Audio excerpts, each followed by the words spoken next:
Hello, all you beautiful, wonderful people, and welcome back. Yes, welcome back because it has been, I think, like 7 months, oopsies, since last time I updated you guys and did a video. Honestly, don't know why, just kind of lost the motivation, but here we are again. I was wanting to do it again, so here we are. Yeah, so I thought today, the last video I wanted to make that I was planning on making at like the end of 2022 was I like log all my stuff into StoryGraph throughout the whole year, and I was gonna make like a video going through like all this my StoryGraph, like they give you like details about it, like how many romances, how many like sports, how many pages, how many whatever, and I was gonna go through it with you guys, and then I never did. But I was like, why not do it today? So that's what we're going to be doing today. So a little welcome back video and going back 6 or 7 months or 8 months in time and looking at all the books I read in 2022 and like what the themes of them were and things like that. So let's go take a look. Okay, so hopefully I'm doing this right. I've never like actually done this, but hopefully my phone is on the screen. So I'm going to go to your thing. Also, if you guys aren't using StoryGraph, I highly recommend it. I was never really a Goodreads person ever. I just like never really like tracked my reading. I literally like would write it down in a notebook. And then I saw someone do, I think it was Jack Edwards, is that his name, was doing a like StoryGraph recap, like basically what I'm doing. And I thought it was really fun. So I was like, I want to do it. So okay. So 2022 reading wrap up. Congratulations on a wonderful reading year. You finished reading 116 books across 39,657 pages. So my first book was Bound by Honor by Cora Riley, and my last book was Play With Me by Becca Mack. Cool. A mood map of your reading. Lighter books push the line up and down, up, and darker books push the line down. Okay. Okay, actually kind of surprising because it's like kind of high for January when that's when I was reading mafia romances for a long time, so that's kind of weird.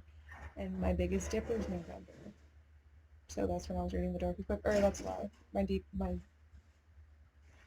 biggest dip is February, and my highest is December. Okay. You felt all the feels, kept it light, and laughed a lot, and most of the stories developed at a steady pace.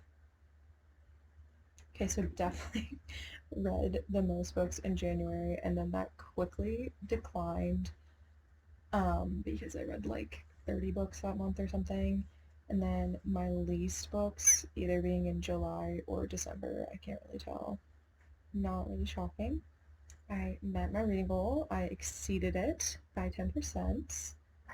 Okay. The genres you spent the most time with in 2022, romance, duh. It says I read 100 romance books. Um, well, I was gonna say I guess I was gonna say like they're off by 10, like or 16, haha, like all of them are romance, but I think that's a lie. I think I read some that weren't. I mean, okay. Contemporary were like, how much is that? 70. Okay, cool, fun. Young adults, I have 15. LGBTQIA, I have 7. Play, I have 6. Okay. My longest book was Nightfall by Penelope Douglas. I read that, the whole series, the whole, oh my god, what is that series called? Oh my god, like the masks. That's so bad. Oh my, that's really bad. I don't remember what it's called, but I read that whole series in quarantine because I was quarantined because I had COVID back last March, literally. So that was 750 pages. That is a long, long book. Oh my goodness. And then my shortest book was 48 pages with Fleabag by Phoebe Waller-Bridge. Play, makes sense. The average length of books you read was 343 pages, and it took you around 1 day to finish each book. Not shocking there. 343, yeah, that seems normal. 1 day. Well, I should say too, I didn't put the start date in for a lot of these because I didn't know that was really like a thing. So I always put the end date in, so I don't even think that's really accurate. Um, okay, well this says Juniper Hill by Daphne Perry. Took one day, and then took one day. Okay, I don't even know if this is supposed to be the authors you spent most time with. I'm interested to see this. I know Cora Riley's gonna be like at the top, because duh, but like I wonder who else is on here. Okay. Cora Riley with 17 books. Yeah, no shocker. Sophie Lark with 11. Okay, I read more Sophie Lark than I thought. Oh my god, that Mafia really like taking over. Penelope Douglas, 8. Yeah, okay. 2022's average rating was 3.07 stars. Interesting. Okay. My 5-star reads, is it just those 3 books? Oh, lol. My only 5-star reads of 2022 were Beach Read by Emily Henry, Redeemed by Lauren Asher, and Book Lovers by Emily Henry. So Emily Henry's really giving them love. Fellow Cincinnatian. Your 2022 ratings. Okay.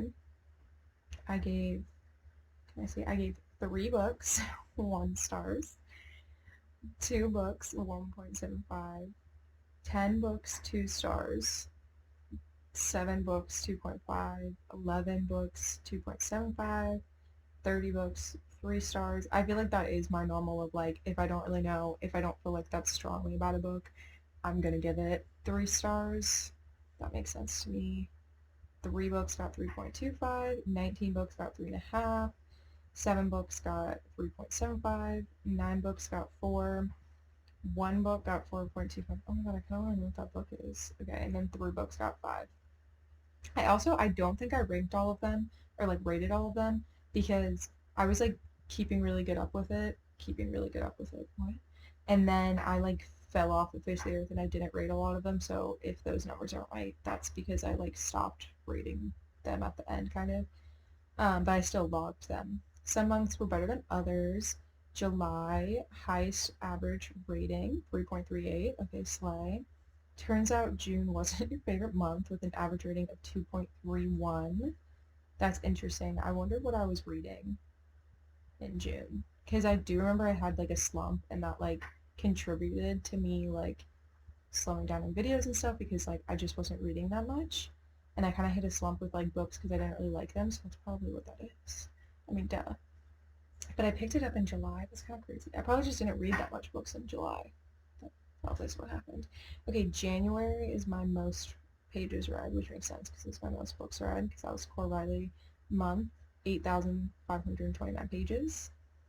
Other StoryGraph users in your 2022 reads.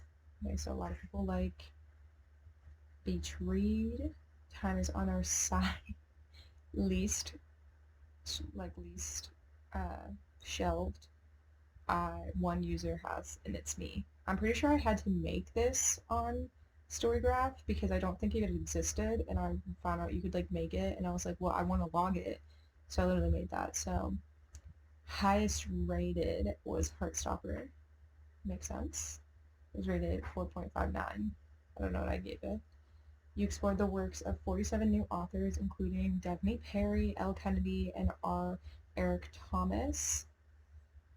See, that's interesting. I don't think I used StoryGraph in 2021, and I think that kind of shows because I'm pretty sure I read L. Kennedy and some of these authors. I just don't think StoryGraph had that information because I definitely read L. Kennedy in 2021, but that's cool.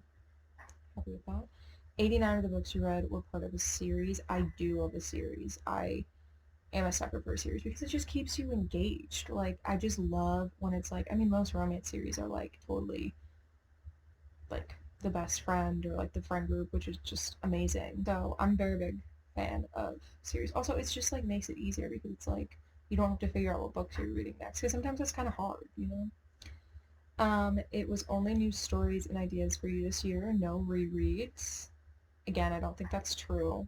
I think I reread some books, but I just didn't log them in as that, I guess. You finished all the books you picked up this year, no DNFs. That's also not true because I just don't put DNFs in here because I didn't read it, so I didn't even know DNF was a feature on here. Anyways. So then we're at the end, 2022 at a glance. I guess these are all the books I read. It's kind of crazy to see. A lot of dark colors and then like quickly into light colors with the like Tessa Bailey, then kind of back into different ones. I've not seen that cover for the Boy. That's kind of funny. Like a tiger. Okay. Um, yeah, the Kings of Rittenhouse series. That's what it's called. Some plays. This is kind of fun. Dude, what is that series called? I'm seeing it. Corrupt, Hideaway, Conclave, Nightfall. Like, what is that called? Devil's Night. Devil's Night series. Oh my goodness. Heartstopper, which Heartstopper 2 just came out. Not just came out like a week and a half ago or whatever. I'm still working through season 2, but beautiful. It makes me so happy. It's just so nice. Happened One Summer. Great. Oh, I remember that series was good too. I think it's called the Idol series, but Idol Managed Fall Exposed. I should look back at that. I think they have another book. Um, oh, Sophie Lark changed 2 for Bloody Heart and Broken Vow. Those are different covers now. That's interesting. Um, yeah, and I kind of ended with like the Inheritance Games books, Morgan, Falling in Reverse, Love on the Brain in 27 Days, Kiss of Deception. Oh, that series, yeah. The Beauty of Darkness, Teardrop Shot, and Play With Me. Okay. Wow. That was very interesting to see because literally I never looked at it because I was like, you can't look at it until you make a video on it, and then I never made a video on it, so I never freaking looked at that. So thank you for coming along with me and looking at all of these fun things together with me.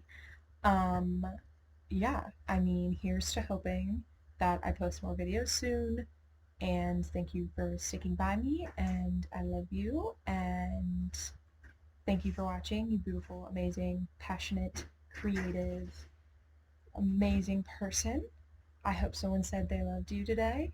And I love you, and I'll see you in the next video. Thank you.